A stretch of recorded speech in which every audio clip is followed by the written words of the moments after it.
Կարեն Միրզոյանը նշել է, որ պաշտոնական Բաքուն հետևողականորեն ցուցադրում է հակամարտության խաղաղ եւ վերջնական կարգավորմանը հասնելու համար անհրաժեշտ ցանկության ու քաղաքական կամքի բացակայություն եւ ձեռնարկում քայլեր ուղղված իրավիճակի հետագա սրմանը։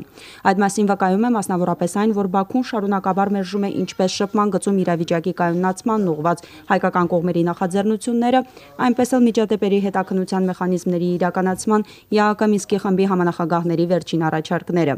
Կարեն Միրզոյանը ներկայացրել է նաև ԼՂՀ-ում պետականաշինության գործընթացը։ ԼՂՀ արտաքին գործերի նախարարության ղեկավարն ընդգծել է, որ Լեռնային Ղարաբաղը հուսալի, կանխատեսելի եւ պատասխանատու գործընկեր է եւ կարեւոր աշխարհաքաղաքական գործոն, որը կայունություն ու խաղաղություն է ապահովում տարածաշրջանում։ ԼՂՀ արտաքին գործերի նախարարն իր խոսքում անդրադարձել է նաև տարածաշրջանային ու միջազգային քաղաքականության մի շարք արդիական հարցերի, շոշափել միջազգային ահաբեկչության թեման։ Կարեն Միրզոյանը հիշեցրել է, որ Լեռնային Ղարաբաղի Հանրապետությունը բախվել է այս խնդրին դեռևս